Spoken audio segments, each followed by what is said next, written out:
Hollywood. The name itself feels like a promise, a dream factory built on sunshine and celluloid. Is a tale of patent wars, public scandals, and survival. This is a town built by outsiders running from the law, who created a system more ruthless and more brilliant than anything the world had ever seen. To understand how Hollywood began, you have to start 3,000 miles away, with the man who invented the movies, Thomas Edison. Edison was a genius, but he was also a brutal businessman. By the early 1900s, he owned the patents for nearly everything needed to make a motion picture. He formed a company called the Motion Picture Patent Company, or the Trust, to control the entire industry. If you wanted to make a movie, you had to pay him. If you didn't, he'd sue you into oblivion. Universal Pictures alone faced 289 patent lawsuits from Edison's company. When the lawsuits didn't work, Edison sent enforcers. Hired thugs would show up at independent film sets to rough up the crew and smash their cameras. It was impossible to work. Filmmakers needed an escape. They found it in a small, sleepy suburb of Los Angeles named Hollywood. The weather was perfect for year-round filming, with diverse landscapes just a short drive away. More importantly, it was far from Edison's lawyers on the East Coast. If the Trust sent agents to shut them down, filmmakers could pack up and be across the Mexican border in a few hours. California's courts were also less friendly to Edison's aggressive patent claims. This westward migration was the first step. In 1915, the Supreme Court finally broke up Edison's monopoly, declaring it an illegal trust. The floodgates opened. Hollywood was now free to flourish without the threat of lawsuits or mob attacks. The people building this new world were the ultimate outsiders. The founders of the great studios, Universal, MGM, Paramount, Warner Bros., and Fox, were almost all working-class Jewish immigrants from Eastern Europe. They were men like Adolf Zucker, who arrived in America asking where the Street of Gold was, because he had next to nothing. Or Samuel Goldwyn, who had to sneak across the Canadian border to get into the country. These men started with penny arcades and small Nickelodeon theaters because it was a business that didn't require a lot of capital or social connections. They were shut out from more established industries, so they created their own. They were scrappy, ambitious, and understood what audiences wanted. Adolf Zucker at Paramount pioneered a strategy called vertical integration, where the studio controlled everything from production to distribution to the theaters themselves. By the 1920s, these immigrant entrepreneurs were running a global industry. In 1923, a giant sign was erected in the hills. It was a symbol of the town's ambition, but it didn't say Hollywood. It said Hollywood Land. And this wasn't about the movies they were making in the town, but advertisement for a new upscale real estate development. The developers promoted it as a superb environment for families, but there was a catch hidden in the deed restrictions.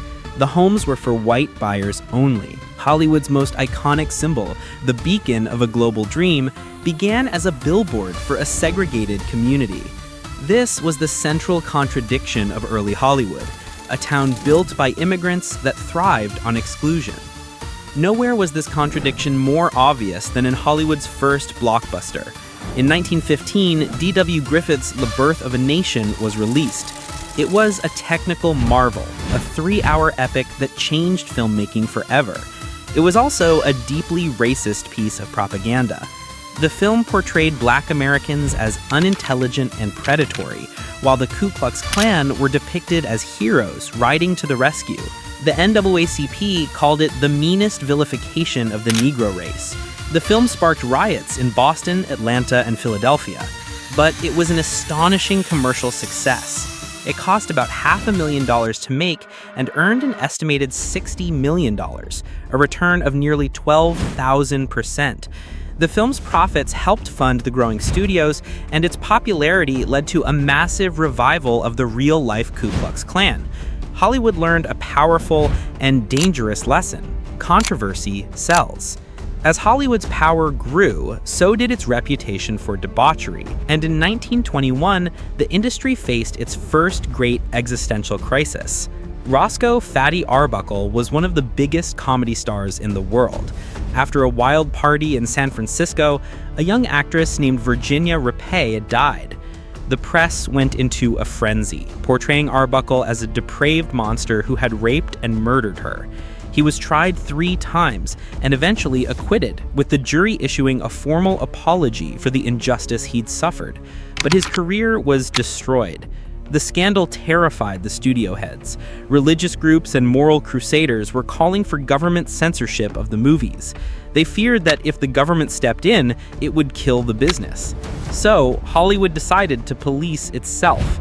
In 1922, the studios formed an organization to manage their public image, and in 1934, they implemented the Motion Picture Production Code, better known as the Hays Code. On the surface, the code was about morality. It explicitly forbade things like nudity, profanity, and disrespect for religion, but it was also a tool of social control.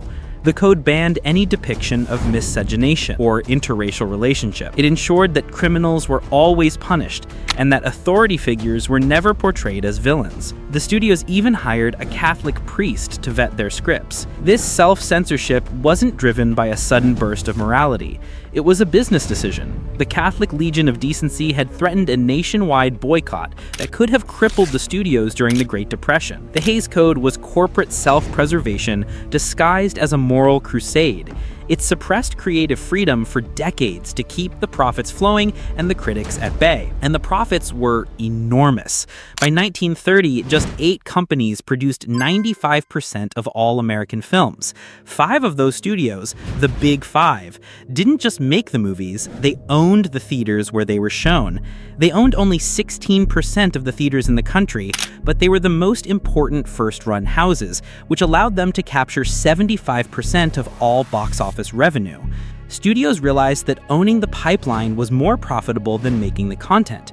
In fact, they invested 94% of their assets into owning cinemas, with only 5% going towards actual film production. They also used tactics like block booking, which forced independent theaters to buy a block of a studio's mediocre B-movies if they wanted to get the one A-list hit.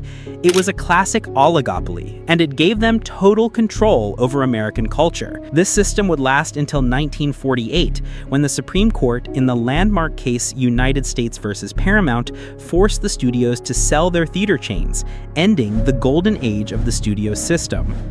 This focus on the bottom line sometimes led to shocking compromises. From 1933 to 1940, as Hitler rose to power, Hollywood studios quietly collaborated with the Nazi regime to protect their access to the German market.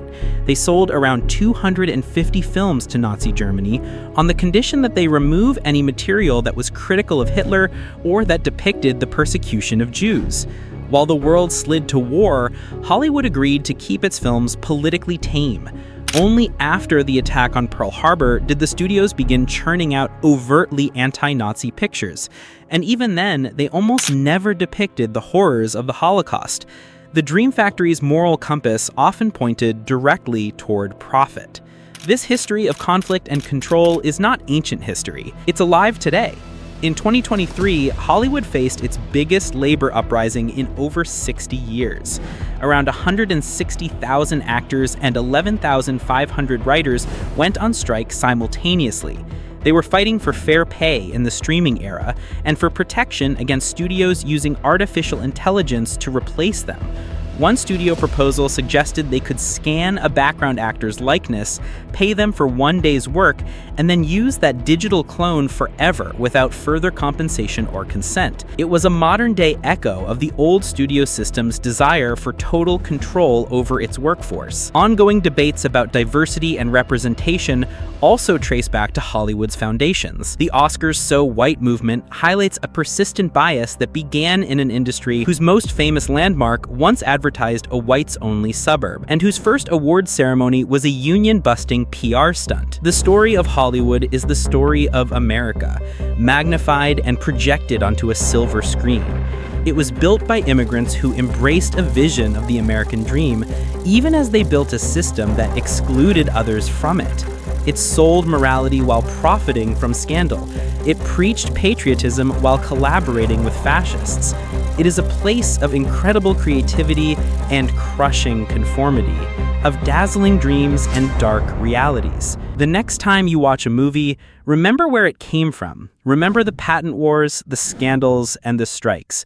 Remember that the glimmering fantasy of Hollywood was forged in a very real and very human fire.